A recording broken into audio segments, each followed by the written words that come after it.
Step into summer with style and ease thanks to one of our favorite sponsors, Jeannie Kane. I finally found a wardrobe that I'm completely obsessed with. Jeannie Kane is a California brand through and through, and their staples make getting dressed effortless, perfect for my summer aesthetic. Think minimalist and refined with pieces like luxurious cashmere sweaters and iconic accessories to elevated versions of all your everyday basics. Find your new uniform at jeanniekane.com. Our listeners get 15% off their first order when you use code RATCHET at checkout. That's 15% off your first order. JENNIKAYNE.com. Promo code RATCHET. Let getting dressed be one less thing to worry about. Embrace your summer aesthetic with Jeannie Kane.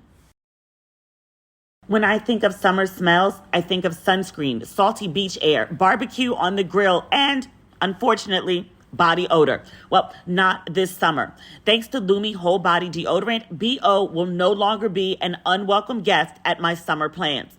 Their pH-optimized formula is clinically proven to block odor all day. And it's not just for your underarms.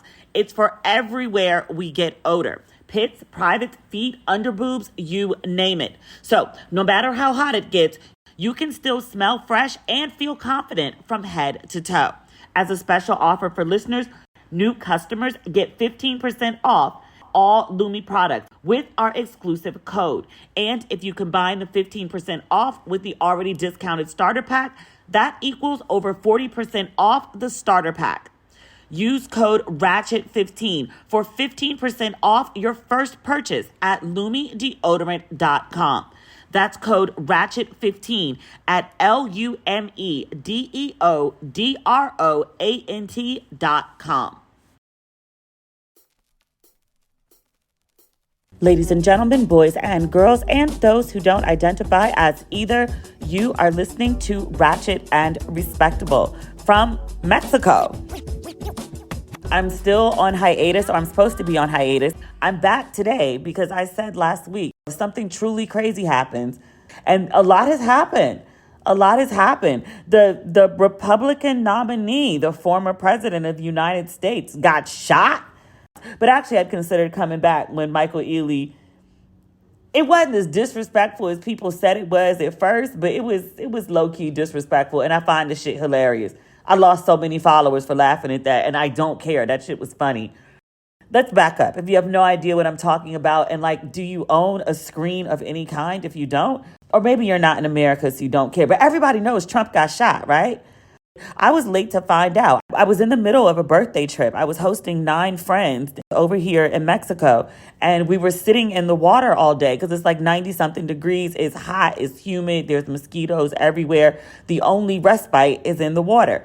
It's 6 or 7 of us in the water. Another 2 were hanging out on the beds at the beach club. And we come back and everyone's just glued to their phone, and nothing new. Everyone's always glued to their phone. And that place had really good Wi-Fi. So we walk up and they're just not even acknowledging us. And I was like, hey, what's going on? And one of them was like, Trump got shot. And my first thought was, you know what my first thought was? I said, is he dead? And they were like, I don't know. He got shot. It had just happened. And all the alerts had gone off on the phone. So yeah, Trump got shot. A bullet grazed his ear. I was texting with my mom and I was like, oh my God, Trump got shot. And she was like, he didn't get shot.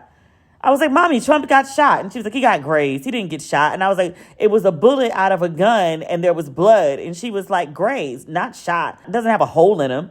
Some former White House doctor who has not treated him said that the grazing took out a tiny bit of his ear. I feel like based on the description, Mike Tyson did worse to Evander Holyfield. But he got grazed by this bullet. He's fine. He's on his little social network typing away. He's making tons of statements. He was at the DNC falling asleep with a big maxi pad on his ear. But he's fine. He's okay for the people who were concerned. I know a lot of people were like, God damn it, you couldn't go a little to the right. I mean, everybody's not happy he survived the shooting. A lot of folks think it's staged. I did hear that one person died and a couple other people were injured. And so people were like, well, if somebody died, that means it wasn't staged. I was like, does it? I can't rule it out either way. Did somebody genuinely try to shoot him and take him out? Maybe. Was the whole thing staged for attention? Maybe. People are like, but how could it be staged if somebody died? I'm like, you think they care about somebody being dead? I heard the widow of the man who was killed, Biden called her to offer his, condolences, and she wouldn't take the call. But she also noted that Trump hadn't even bothered to call her. I was like, the man just took a bullet for you. Like, he literally is dead because he attended your rally and wanted to be supportive of you because he was a huge Trump fan. They went and found his social media. He was like a super Trumper. The man came to your rally to support you. He was going to vote for you. He was so in love with you to the point that his wife won't even take a call of condolences for his death from the sitting president of the United States. And you can't even call somebody 30 seconds, 60 seconds to offer your condolences? The man ain't even a decent human. People are like, oh my God, you're not sad that he got shot. Why? Just as a general rule, if you will, I don't really wish death on anybody. For all the crazy things that we've read about, R. Kelly or even Sean Combs or other people, I don't wish death upon them. But if they died, Kevin Samuels even, the cult leader, the deceased cult leader, I never wished him dead. But then, he died and I was like, am I supposed to be sad? Man was a goddamn terrorist. If Trump was killed, you want me to be sad? I mean, he's a goddamn terrorist. If you're white and super wealthy and heterosexual and Christian, and like maybe you don't get impacted by his crazy shit, but everybody else, women, anybody sliding on the Kinsey scale, anybody of color, anybody not American, you're fucked. Trump is so funny. I mean, funny in the most fucked up way, not funny and ha-ha. But like, the RNC is happening right now. Like, he is the centerpiece of this whole thing. Like, he is. I mean, the vote hasn't happened yet, but he is the Republican nominee for president. Like, he just announced the vice president yesterday. A man who doesn't believe in abortion, even in case of incest or rape. A man who believes that women shouldn't be allowed to divorce, even if their husbands are abusive, because it's better to stick together for the kids. His version. I was like, so you just refuse to speak to any children of abusive relationships, and then also any like therapists or psychologists. This is just, you don't believe in divorce. Like, okay. He also hates Trump until like now. Like, he was very anti-Trump. Like, he's on record multiple times saying that like Trump is an idiot. He's a never Trumper, like never in a million years. Like, he dogged the fuck out of Trump.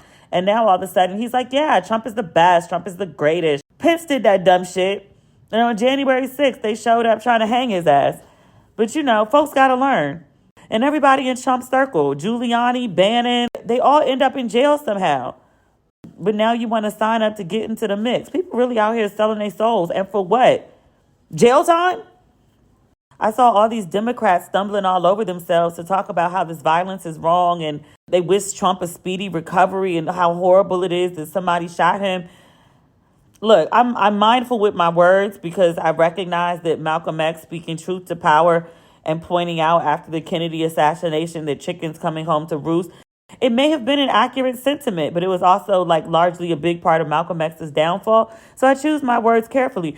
I think in this case, like pointing out the obvious is just obvious. You barely believe in any kind of gun control. One of the first acts as president was actually to loosen restrictions on access to guns. And now some nut job got access to one and tried to take you out at your own rally. Did you not ask exactly for this? America knows it has a gun control issue. The entire time he was in office, he opted to do absolutely nothing about it and, in fact, make it work. Somebody shoots up a school. Every day this school is in session. Malls are not safe. Concerts are not safe. Sporting events are not safe. Going outside ain't safe.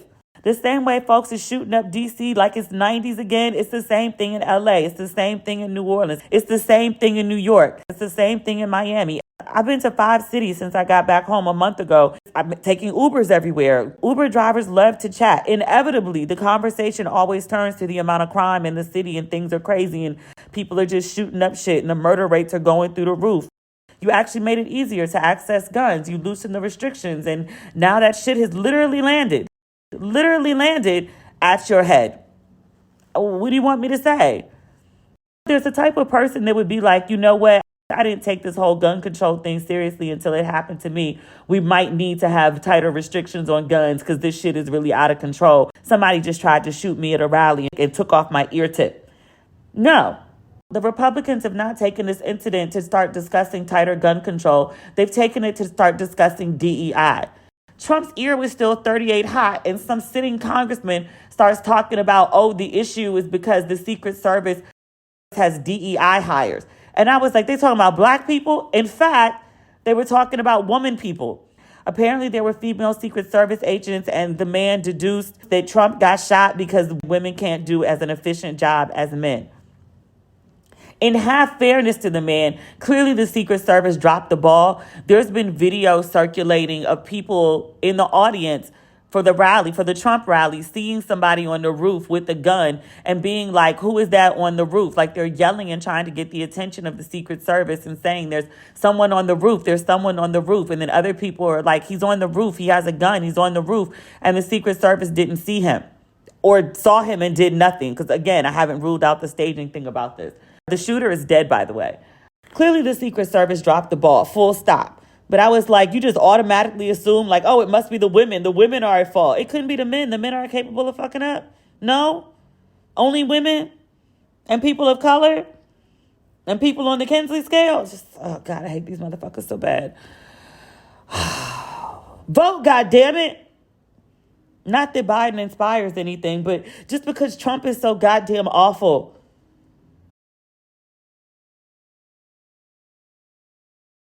Step into summer with style and ease, thanks to one of our favorite sponsors, Jeannie Kane.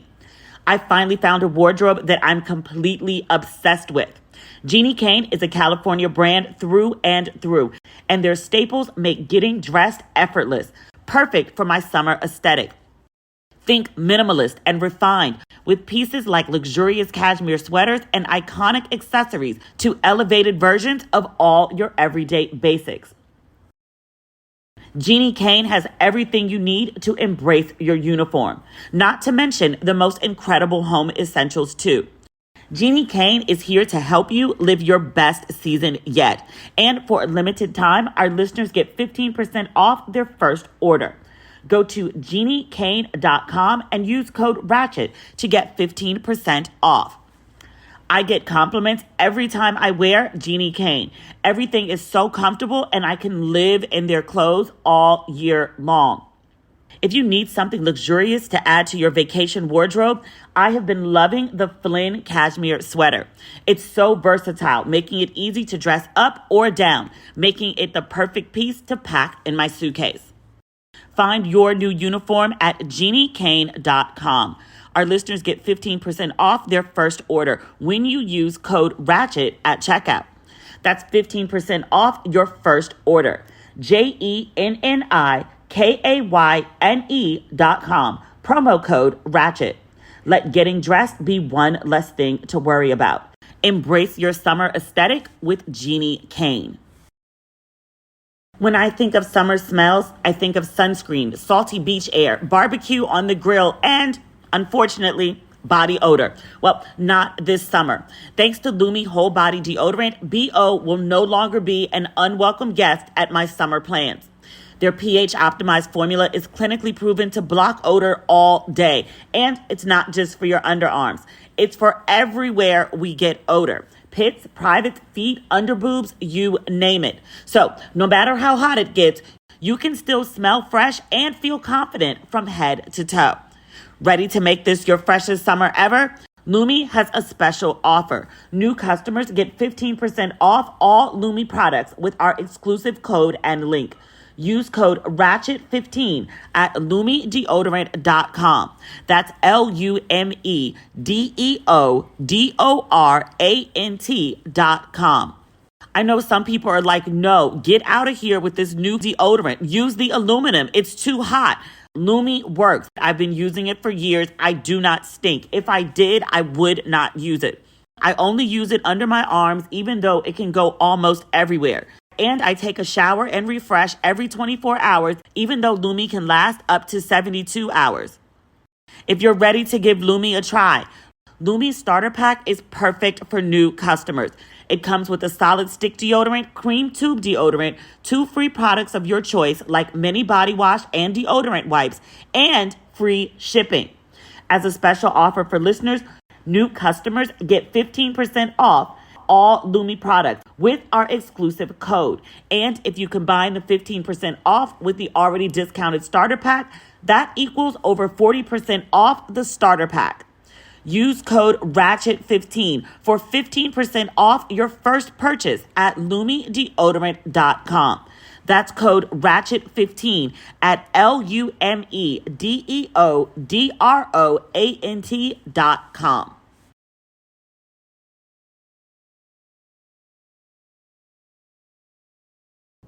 Is there anything else I wanted to say about Trump? He got shot. The vice presidential nominee is an idiot. Oh, Amber Rose spoke at the RNC last night. People kept hitting me up and they were like, oh my God, you have to come back. You have to talk about Amber Rose. What do y'all want me to say? I really don't have anything profound to say. I mean, we knew that Amber Rose had gone right wing. She's been an avid and public Trump supporter for the last couple months. We knew that she had lost her goddamn mind. I just can't figure out like how Amber Rose got into this position. Clearly, there's a cash grab here. It doesn't make sense for her to do it otherwise. I'm like, but you see what happened to Stacey Dash and Omarosa. Like, they had a big bang, but when they fell off with this shit, like, they fell hard. She's not even at the level that they were and not capable of reaching it either. The girl's a hustler. I'll give her that. But I can't give her nothing more. But I'm just like, I don't understand how the Republicans have latched on to Amber Rose of all people. Like, at least with Omarosa, like, people thought Omarosa was a bitch. And I don't say that word lightly, but that was the stereotype that people had of her. I actually met her several times. She's quite lovely. Publicly, she had the stereotype of angry black woman, but she wasn't perceived as stupid. Even to this day, like, people would be like, oh, she's a bitch, but nobody ever calls Omarosa stupid. Strategic, cunning, crafty, villain, but never dumb. Stacey Dash, we loved from Clueless, and she was super pretty. She's kind of like the original Lauren London, if you will, and then she goes fucking left. But she had the goodwill of the people to start out. Amber Rose, I don't think has ever really had goodwill, if you will. She came up to the scene as Kanye's girlfriend. Before that, she was doing sex work in Philadelphia. She was a dancer, okay. And nothing wrong with that. I have no criticism for sex work for honest pay. She was very sexy. She's a very pretty woman. She ended up with Wiz. They have a baby. She breaks up with Wiz. She gets with a new guy. She has another kid. He cheats on her. I mean, there's pictures on the internet of her, all sorts of scantily clad, her fingers in her hoo-ha. She does the slut walk. So there's like a feminism angle. She did a talk show for like a season. She did a couple shows on BET. So she did the reality thing. I mean, she was all right. If she was giving advice about like the whole slut walk thing and feminism and, you know, the whole Madonna whore dichotomy and how we pit women against each other and women and sex workers and women who are sexy or slutty or any of those things deserve equal respect, I'm down for it. I'm with you. Amber Rose wants to have a conversation about feminism. I'm actually willing to hear her out. I think she has insight. She wants to give me recommendations on like lube or sex work or positions, techniques, things like that. I'm all ears. She wants to do a book or a documentary about sex. I'm all ears. I'm totally in. But like politics? No. So I'm just confused. I'm like, I don't understand how the RNC just like latched on to her. And it's also pushing her as like seemingly trying to access like the black community, but she doesn't identify as black. Literally earlier today, she like pointed out, she's like, my dad is white and I identify as biracial. Cool. But like you're trying to push her to get black people involved in Trump. I mean, if you're going to go the biracial route, like Tia Mowry, I mean, she would never, but okay. Tracy Ellis Ross, at least find a biracial person who black people vibe with. Amber Rose ain't it. Tracy Ellis Ross, I mean, she's an actress, but I believe she has a brain. Like if she wanted to talk to me about these are some things you should listen to, okay. The whole reason I went and looked up Project 2025 is because Taraji P. Henson said something. I mean, yes, she's an actress, but she also seems to have a brain, so I'm willing to hear her out. Amber Rose has never really struck me as street smart, perhaps. Book smart? Politico smart? No, not by a long shot. I'm just confused. And I want to say this too. There is absolutely nothing wrong with tattooing whatever you want on your body, including your forehead, if that's what you so choose to do. You want to tattoo something on your neck? I'll hear you out. On your forehead? I would take political advice from Cardi B before Amber Rose. I actually believe Cardi B reads. She may have this very interesting and very effective for public consumption. That's not how she really talks. Dialect for her public persona. I actually do believe she reads books and newspapers, or at least watches sensible shit on YouTube. Amber Rose? I just don't understand why they picked her. And her whole logic at the convention of explaining like how she became a Trump supporter is that her father was like, Trump's not racist. And she was like, he's absolutely racist. And then she was like, well, I did my own research. And then I found out that he wasn't. And I was like, can she even Google? Because when I Google Trump, all sorts of racist shit comes up. Everything from calling for the execution of teenagers who also happen to be not guilty for the Central Park Five, now exonerated. Even if those kids were guilty, none of them were 18. Like, you call for the death penalty for teenagers? There's something in his history about like discrimination against black folks because he was basically a slumlord. He talks about shithole countries, calling black folks the blacks. Now that he's got charges or he's got a felony, like he'll relate to black people better. You don't see nothing racist about none of that. Those crazy ass Nazis marching through Virginia. He was like, there's very fine, very good, very fine people on both sides. You don't see no racist in that? You don't see equating Nazis and Black Lives Matter as it's the same thing as racist? No, really, no. The girl don't got good sense. Not when it comes to politics or clearly judges of character. But here you are speaking at the RNC. I know she's popular. I know she has like a few million people following her on Instagram, I'm assuming. I'm recording on my phone, so I can't pull up my Instagram right now. But like a reality star president putting reality stars / influencers / famous for being famous person as a speaker at the RNC. Like, are you serious? Like, are you serious right now? You can't be. You're not a serious person.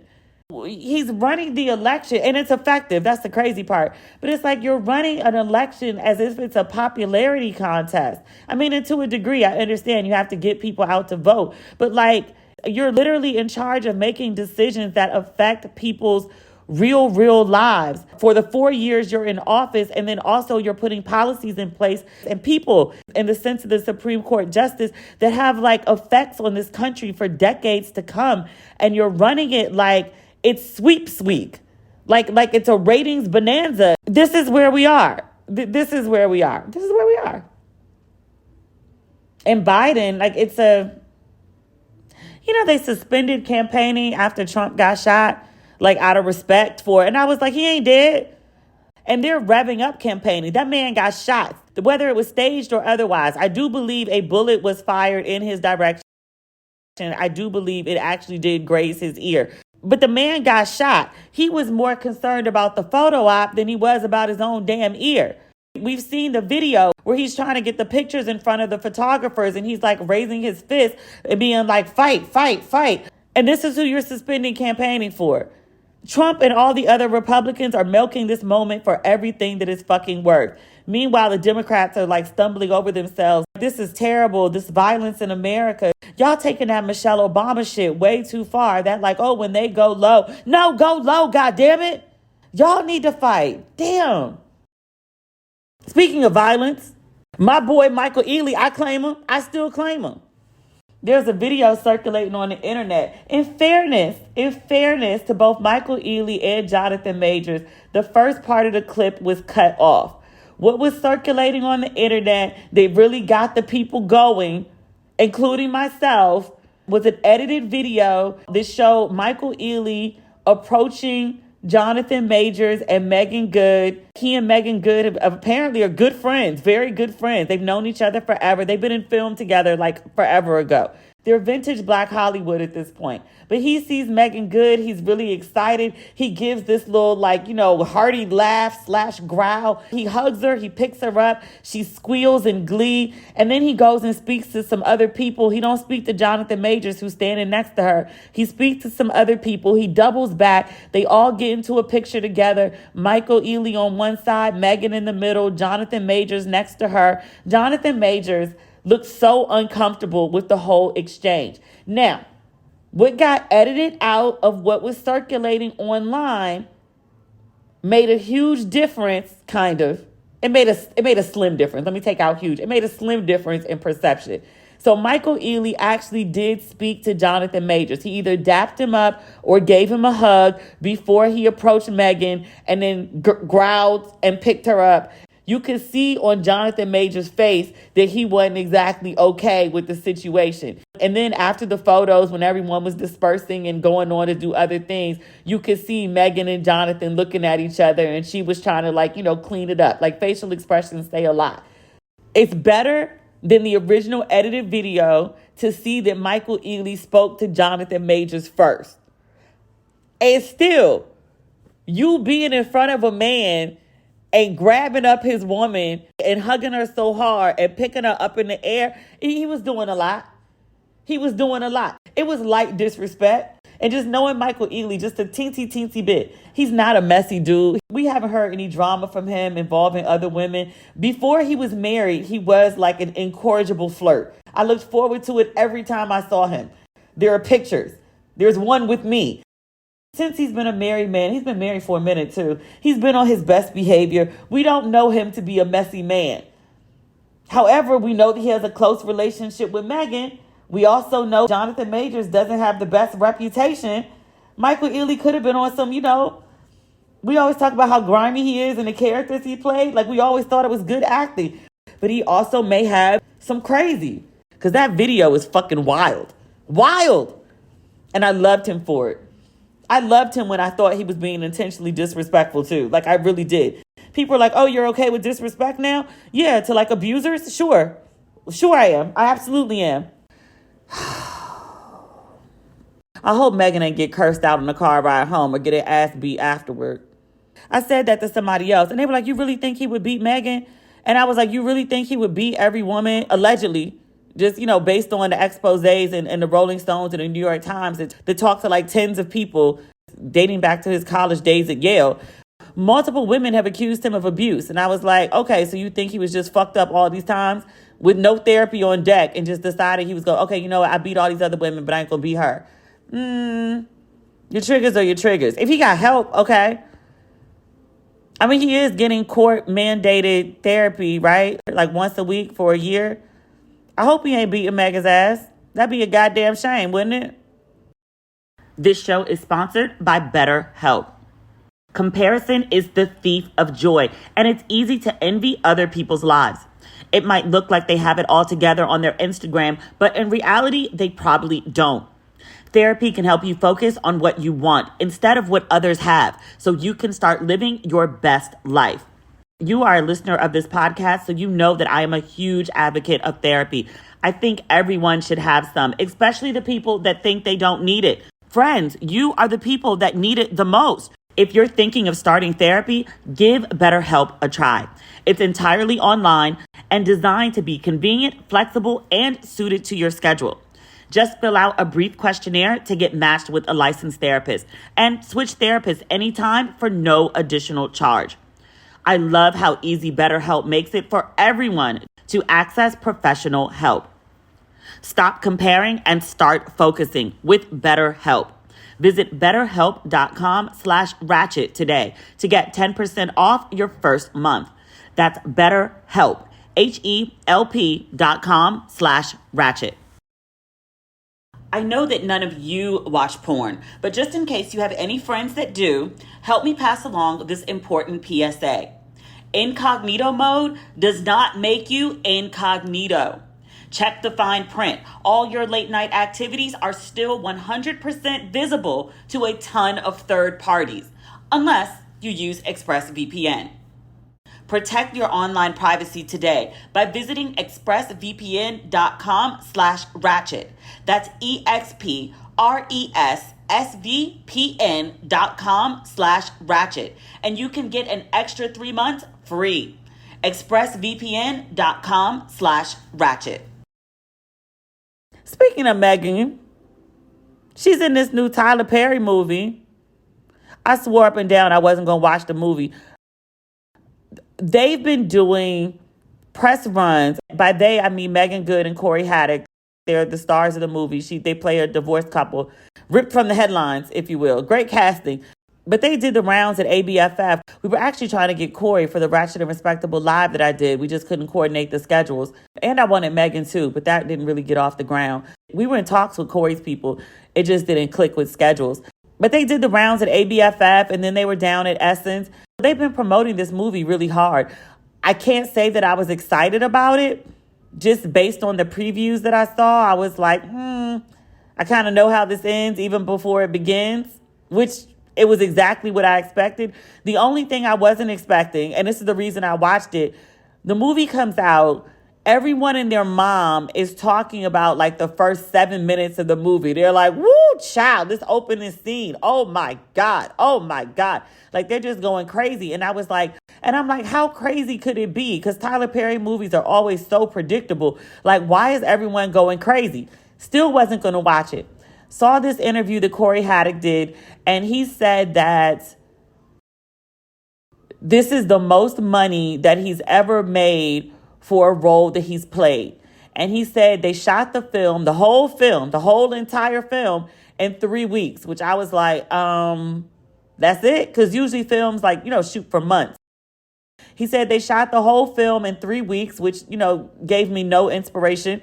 But he said because he was paid his worth and he got a good trailer, he said they gave him some triple-decker trailer. It had a jacuzzi and multiple bedrooms. And he really felt seen and taken care of and appreciated for his talent, and then also paid for his work. He said he was able to give his full self over to the role, and it was the best acting that he had ever done. So I see him in All-American Homecoming, the one at the HBCU.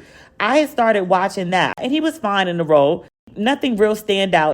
It's not like he's giving, Denzel in the Gladiator trailer, but he's acting and he's not embarrassing himself. And it's a good show. It's smart characters. It's well written. I appreciated his role. So I was like, okay, between this opening scene that everyone keeps talking about, and then now him saying that, he did his best work, I'm at least watch the opening scene to see what everyone's talking about. That's the craziest shit. Not the craziest shit I ever seen, because I done seen some crazy shit before. I ain't see that coming. That was a left field. Tyler Perry is usually very, very predictable. I could not have predicted that. When the lady said, I'm about to do spoilers, you can jump ahead if you need to, because I need to talk about this in depth. Jump ahead 2 minutes. I should be done. Okay, if you're still here, we're talking about it. When the lady said, go get the body, I was like, oh my gosh, you're going to pull the casket out the church in the middle of the funeral. Like, that's crazy. Like, you think somebody standing up and interrupting a wedding is crazy. Taking the casket out the church in the middle of the funeral is absolutely insane. Cutting the funeral short is absolutely insane. And she was like, nah, leave the casket.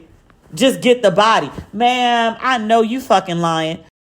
Even though it's acting, I fully understand that the person that they went and got out the casket in the movie is not dead. I fully understand that on a logical level. The ick in my spirit when they opened that casket and pulled the body out like it was a real dead person, I lost it. Tyler Perry's sitting around here. He got to be lacing whatever he's smoking. That ain't no regular weed. He doing something stronger than weed, or he lacing that shit. Who thinks that up? I sit in writers' rooms all day with really talented people who come up with really insane shit. And don't nobody come up with no shit like that. You're a crazy, sir. Or you're getting high on a new supply. Sir.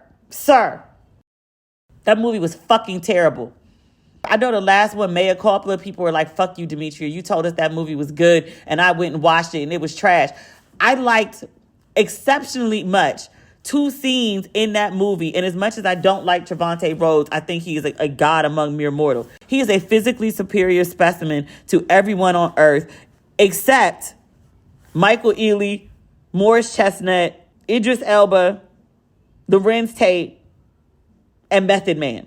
I thought that actually was a halfway decent movie, mostly because Trevante was fine as fuck. And then that scene where he told Kelly, he's like, I see you, big girl. I go back and watch that film just to watch that scene. They're in an elevator and going down. He was like, I see you, big girl. I see you, big girl. I see you, big girl. I would literally hit the 10-second button over and over and over again just for that scene. And not even the scene where they have the good sex. I mean, and that was a great sex scene. But the I see you, big girl does it for me. Does it for me. There was nothing in this film that did it for me. I try to acknowledge Tyler Perry the same way that I acknowledge the BET Awards. Like, you have to manage your expectations. You know going in what this is going to be. Like, expecting it to be an Oscar-worthy performance makes no sense. It's never going to be that. He's not trying to be that. No one on the screen is trying to give that. So you got to manage your expectations. And even with managed expectations, I was still like, this is fucking awful. Megan was terrible. Corey was terrible. Debbie Morgan been acting longer than I've been alive. Debbie Morgan, by all accounts, is a solid actress. Terrible. Miss Tina, ex-husband, Richard Lawson, I've seen him a bunch of stuff too. He was terrible too. Every other role I've seen these people in, they've all been fine actors. Terrible. There's only so much you could do with a bad script and a director yelling at you to overact and only giving you one take to get it right. It was beautifully shot. I'll give it that. It has a 0% rating on Rotten Tomatoes. Like, that's how bad it was. Every critic who saw it hated it. And somehow, it's number 1 on Amazon Prime. Remember I was talking about the BET Awards and I was like, we vote with our eyeballs? And if you really think something is trash, you have to stop watching it. Like, I realized I'm part of the problem because I went and watched the first 7 minutes. And then because that was intriguing is not the right word, because that was so off the fucking rails. I was like, what the fuck? And I had to see if there was more what the fuck. So then I just watched like the rest of the film and was like, yo, this is fucking bad. But I was invested at that point. And it took forever to download because my Wi-Fi is really slow. I'm on this teeny tiny island 2 hours north of Cancun. You get to the airport and then you take a 2-hour cab and then you take a ferry and then you take a glorified golf cart. Yeah, there. My happy place. I was here a couple years ago. I love it here. But terrible Wi-Fi. And still, I watched that film. Damn near 2 hours of my life that I can't get back. Oh, by the way, last time we spoke, we talked about the BET Awards and how it's a time-honored tradition. I literally think that was the name of the episode. How it's a time-honored tradition to drag the BET Awards. And the same thing I just said about Tyler Perry. I was like, yo, everybody watches the BET Awards. Everybody complains. And then the week after the award, BET releases the numbers and says, oh, we're up by XYZ. This is the highest rated award show ever. Exact same thing happened this year. BET announced that the views for this award show was up 10% over the prior year. So everybody at BET is happy. They heard you complain about that Usher tribute. They heard you complain about all the ass shaking, but they also saw the numbers. And so whatever you hated about the awards this year, there will be more of it next year because so many people tuned in to watch it this year. We do it to ourselves. I told y'all that was going to happen. I'm going through my notes. Michael Ealy, The Menace. This Tyler Perry movie on Amazon. I mentioned Denzel and Gladiator. We didn't really talk about it. I read was it New York Magazine? The Cut, I think. People are complaining about this Gladiator 2 trailer. One, they don't think there needs to be a Gladiator 2, which, until I heard Denzel was in it, I kind of agreed with them. I told y'all, just for the record, because I have to say I told you so. I told y'all back in like March that there was a Gladiator 2 and Denzel was in it. I put it on Instagram and I told y'all on here because I'd gone to Morocco and I drove out to Atlas Studios. And then when I was at the studio, they were like, oh yeah, Denzel was here shooting Gladiator 2. And I was like, I'm sorry, come again? And they were like, yeah, there's a Gladiator 2 and Denzel is starring in it. What? Yes, I told y'all that back in March. But the trailer is out now. Denzel, as I said way back then, is in the film in a leading role. And he looks good as fuck. Denzel is my mama's age. Me and my mama both got a crush on Denzel. You know, me and my mama also got a crush on Michael Ealy. We like what we like. Morris Chestnut doesn't do it for her, though. She's like, Method Man, Michael Ealy and Denzel. I get it. I'm trying to find the article that I read. I'm reading this on The Independent. This isn't where I saw the article, but this is what I'm pulling up.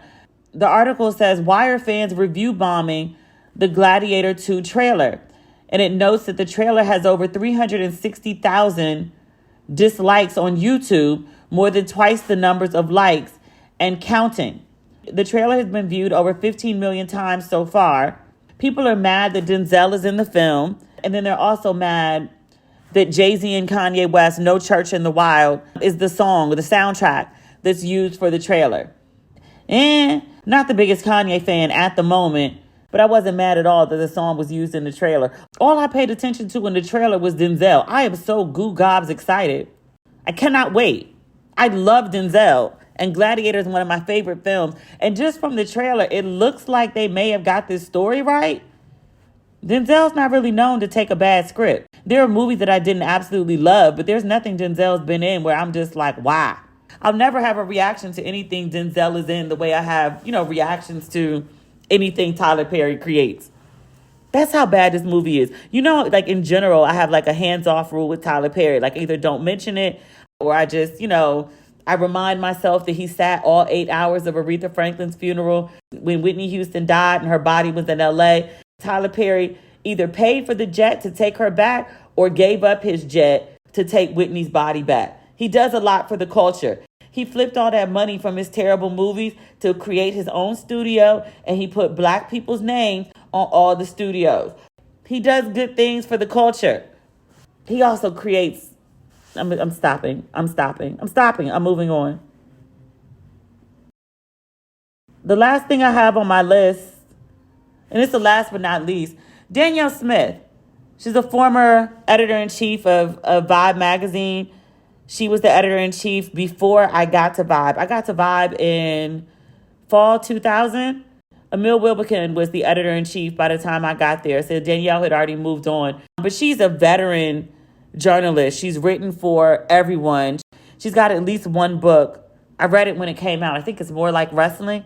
I remember loving it at the time. She's an OG journalist, editor, author, highly respected in her field. And she wrote a essay for the New York Times about her experiences with Diddy over the years. The primary story that she tells in this article is about when she was the editor-in-chief for Vibe. It was right after Biggie died, and they shot Sean Combs for the cover. And the theme was sort of this angel devil thing. And Sean Combs notoriously has issues playing with Jesus imagery. If you remember, and I think this actually happened after this incident that Danielle describes, that Steve Stout, music executive, released the wrong video to MTV for the debut of, I think it's You Can Hate Me Now, but there was a cut of the video that had Diddy and Nas up on the cross like they were being crucified, and Diddy is Black Jesus. He decided after it was shot that he didn't want that aired and told them to cut it. So Steve Stout submitted, by accident, on purpose, whatever, submitted the wrong video. It aired on MTV. Diddy went crazy and ran up to Steve Stout's office and assaulted him at his job, flipped the table and beat him up. If I remember correctly, he settled out of court for $500,000, which I was like, that's it? It was the 90s, $500,000 went a lot further. But still, I was like, that's it? That's at least a 10 milli. But okay, that's not the point. The point is, when Danielle's editor-in-chief at Vibe, she shoots this cover, and before it comes out, Diddy calls over and says, hey, I want to see the cover that you're about to put out. And she was like, no, our policy is you don't see the cover before it comes out. I mean, it's a typical journalism policy. You break it for certain people.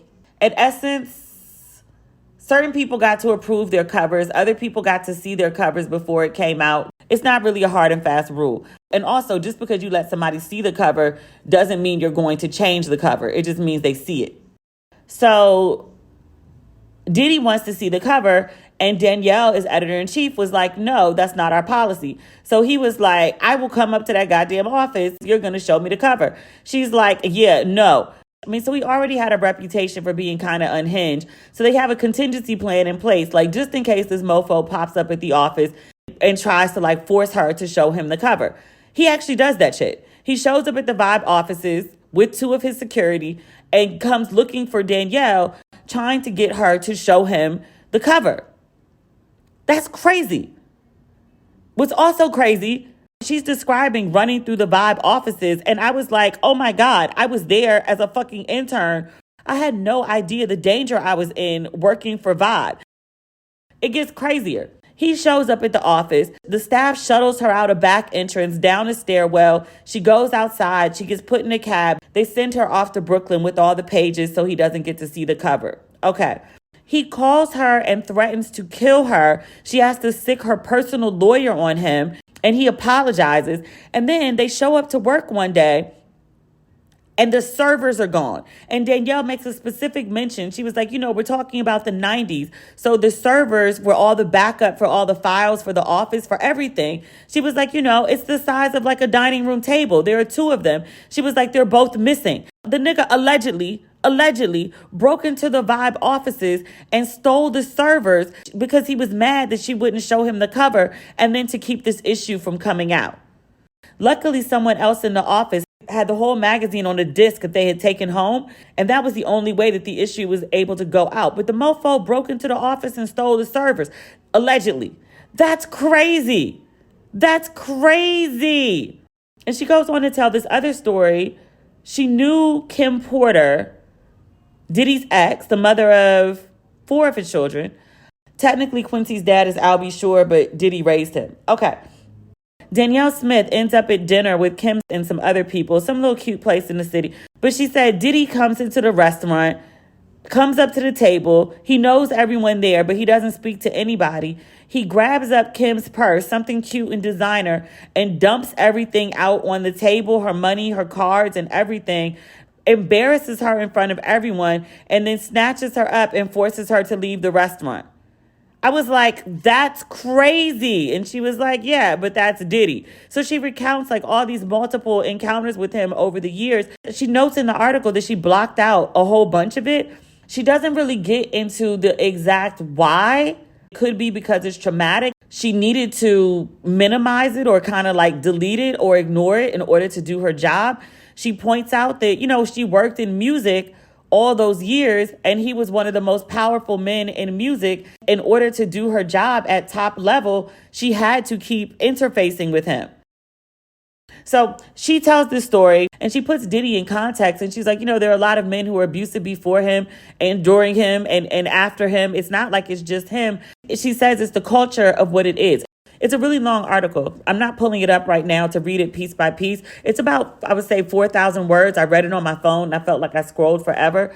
It's a really good read. Danielle is an amazing writer for the wordplay and the insights and the way she connects dots.